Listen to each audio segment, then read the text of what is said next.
ہم پاکستانی ہیں نا، ہمارے حال اور احوال خود سمجھتے ہیں، صحیح سمجھتے ہیں، نہیں سمجھتے؟ اگر نہیں سمجھتے تو اپنے ضمیر کے اندر خود دیکھ کر بتاؤ کہ ہم کتنے ہوشیار لوگ ہیں۔ یعنی دنیا کے عقل مند لوگ ہمیں دیکھ کے پریشان ہیں کہ دنیا کے اندر ایسے بھی بڑے ہوشیار لوگ موجود ہیں، اور اس کی مثال آپ کے سامنے ہے کہ کبھی ہمارے ہاں کوئی نبی پیدا ہو رہا ہے، اور کبھی کیا کر لیتے ہم، ایک عالم دین جس کی زندگی دین پر گزری ہوتی ہے اور چہرے مبارکہ کے اوپر سنت کی داڑھی، سر کے اوپر سنت والی پگڑی،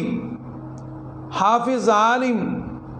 لوگ اس کو خیانت دار سمجھتے ہیں، اور اس کے مقابلے میں وہ آدمی جس کی زندگی کا ہر کسی کو پتہ ہے کہ کیسا آدمی ہے، لوگ اس کو دیانتدار سمجھتے ہیں۔ تو آپ مجھے یہ بتائیں کہ ہم اپنا سر دیوار کے ساتھ ماریں یا آپ کے سر کو ماریں؟ ہم حیران ہیں کہ یہ سوچ، یہ سمجھ، یہ عقل مندی، یہ ہوشیاری آپ لوگ کہاں سے لے کر آئے؟ اب عرب کے اندر عمرہ کرنے کے لیے ساکران کا رہائشی ایک بزرگ بابا جنہوں نے بکریاں چرائی، پیسے جمع کیے، محنت کی، عمرے کے لیے چلے گئے، اور کسی نے پیچھے جناب تصویر کھینچ لیا، جو ہمارے ہاں رواج ہے نا، کوئی آدمی چاہے پیچھے ہو چاہے آگے ہو، بس اس کا تصویر کھینچو اور وائرل کر دو۔ بابا کی تصویر کھینچ لی، بیچارہ عمرہ کرنے کے لیے گیا تھا، سیدھے سادہ بابا ہے، اور یقیناً ایسے سیدھے سادے بزرگ ہوتے ہیں۔ اب یہ کہ اس کی تصویر کے متعلق کسی نے کہا کہ تو صحابہ کے دور کا آدمی ہے، اور کسی نے کہا کہ اس کی شان اور شوکت تو حضرت ابوبکر صدیق رضی اللہ تعالیٰ عنہ کی طرح ہے،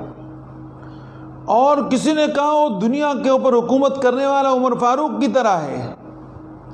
بابا پتہ نہیں کہاں سے آپ لوگ آئے ہو، کون سے طریقے پر آپ لوگ چل رہے ہو؟ اتنا سوچو سمجھو کہ اللہ نے آپ کو عقل دیا ہے، اور آپ کی ان باتوں کی وجہ سے ایک ناسمجھا انسان بدعات کے اندر، شرک کے اندر مبتلا ہوگا، اور جا کے بابا کا پوجا نہ کرے۔ وہ بیچارہ لوگوں کو کہتا ہے کہ بھائی میں دیکھو کوئی بزرگ نہیں ہوں، میں کوئی ولی نہیں ہوں، سیدھے سادہ آدمی ہوں، اور یہ کہ عمرہ کرنے کے لیے چلا گیا، وہ اس طرح کہتا ہے۔ اور ہمارے لوگ نہیں بابا بس آپ نے دعا ہمارے لی کی، ہمارا بیڑا پار ہو گیا۔ ارے یار کچھ نہ کچھ سوچو سمجھو تو صحیح۔ ارے تمہارے گھروں کے اندر تمہارے بزرگ، تمہارے ماں باپ بیٹھے ہوئے ہیں، وہ تمہارے ماں باپ تمہارے حرکتوں کی وجہ سے، تمہارے عمل کی وجہ سے، تمہارے کرداروں کی وجہ سے اپنے سر کو مارتے رہتے ہیں کہ کیسا عقل مند بچہ اللہ نے دیا ہے۔ تو اپنے اصل پیر اور مرشد کو ناراض کر کے اور لوگوں کے پیچھے پڑے ہوئے ہیں اور ان کو راضی کر رہے ہیں، تو آخر سوچو تو صحیح، آپ لوگ کے اس حرکت کی وجہ سے، اس عمل کی وجہ سے شرک پیدا ہوگا، اور جو شرک کی پیدائش ہے وہ کسی گناہ کی وجہ سے نہیں ہوا، وہ اسی طریقے سے اچائی کی وجہ سے شرک بنتا گیا اور مشہور ہو گیا، لوگوں نے پھر بتوں کی عبادت شروع کر دی۔ حضرت نوح علیہ السلام اللہ رب العزت کے محبوب پیغمبر ہیں، آپ کو پتہ ہوگا۔ حضرت نوح علیہ السلام کے جو بیٹے تھے، ظاہر ہے کہ وہ پیغمبر کے بیٹے تھے، اور جیسے پیغمبر تو بیٹا تو ولی کامل ہوگا اللہ کے نزدیک ہے۔ اب ان کی بزرگی کو دیکھ کے لوگ ان کے ارد گرد بیٹھا کرتے تھے اور محبت ہوا کرتی تھی، جیسے کہ کسی بزرگ کے پاس لوگ بیٹھتے ہیں ان سے محبت اور عقیدت کی بنا پر کہ یہ اللہ کا ولی ہے، ان کی زبان مبارک سے کوئی اچھی بات نکلے گی ہم اس کے اوپر عمل کریں گے، ہم وہ طریقہ اپنائیں گے، اللہ پاک ہمیں کامیابی دیں گے۔ تو حضرت نوح علیہ السلام کے پیارے بیٹوں کے ساتھ لوگوں کی اتنی عقیدت اور محبت تھی، لیکن جب ان بیٹوں کا انتقال ہوا تو اس کے بعد لوگوں کو شدید قسم کا صدمہ ہوا، اور وہ سوچتے رہے کہ یار کیسا وقت تھا، کیسا زمانہ تھا کہ جب ہم حضرت نوح علیہ السلام کے بیٹوں کے ساتھ یہاں بیٹھک لگا کے بیٹھے ہوتے، باتیں کیا کرتے تھے، گپ شپ لگاتے تھے، ہماری اصلاح ہوتی۔ اب وہ لوگ نہیں ہیں تو ہم کیسے سیدھے راستے پہ چل پڑے؟ تو انہوں نے نیک نیتی کی بنا پر نوح علیہ السلام کے بیٹوں کی تصویریں بنانی شروع کر دی، دیواروں کے اوپر، پتھروں کے اوپر۔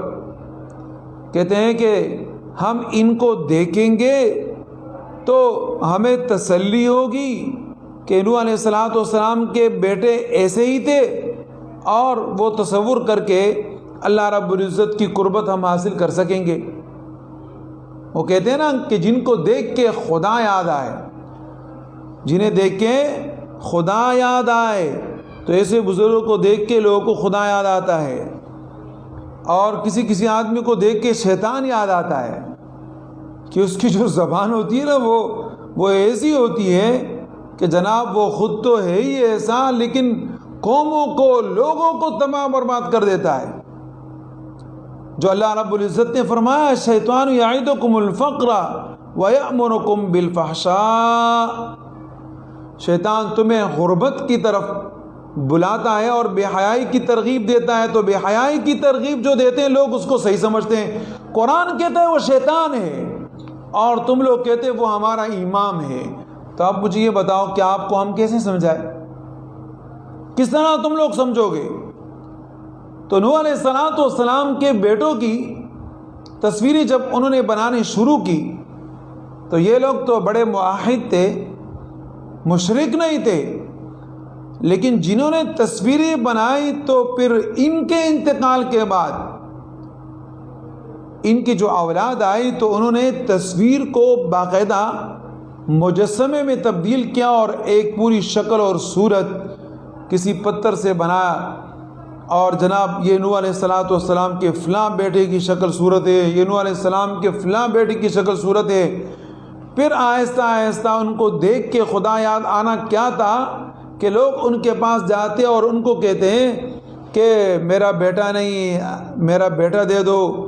میری شادی نہیں ہوئی، مجھے بیوی دلوا دو، اور جناب میرے یہ مشکل ہے، یہ مشکل آپ ہٹا دو۔ اس طریقے سے شرک شروع ہوا ہے۔ یہ شرک اس طریقے سے شروع نہیں ہوا کہ جناب ابتدا ہی سے کسی نے بت بنایا اور لوگ جا کے ان کے سامنے سجدہ ریز ہو گئے۔ تو یہ جو ہم آپ کو بتاتے ہیں نا کہ شرک سے اپنے آپ کو بچائیں، یہ شرک کی ابتدا ایسی اچائی سی ہوتی ہے۔ اب یہ بزرگ بیچارہ عمرہ کرنے کے لیے گیا ہے، یقیناً کوئی آدمی عمرے کے لیے جائے، حج کے لیے جائے، جب وہ وہاں سے لوٹ کر آتا ہے تو آپ ان کے لیے دعا کے واسطے کہیں کہ ہمارے لیے دعا کریں۔ حدیث مبارکہ میں ہے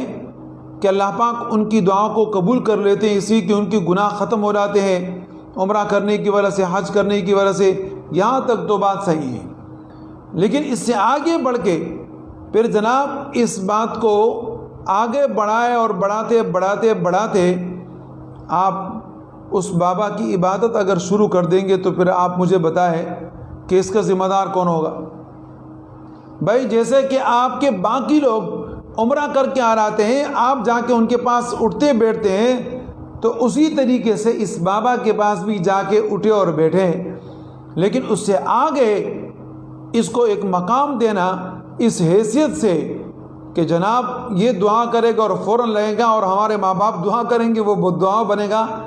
آپ کو سوچنا چاہیے، یہ کام نہ کریں، اس سے نقصان ہوگا، فائدہ کچھ بھی نہیں ہوگا۔ اور یہ ہے کہ اپنی باتوں کے اوپر ذرا نظر کریں اور غور اور فکر کر کے یہ سمجھے کہ آیا اس کا فائدہ ہوگا یا نقصان ہوگا۔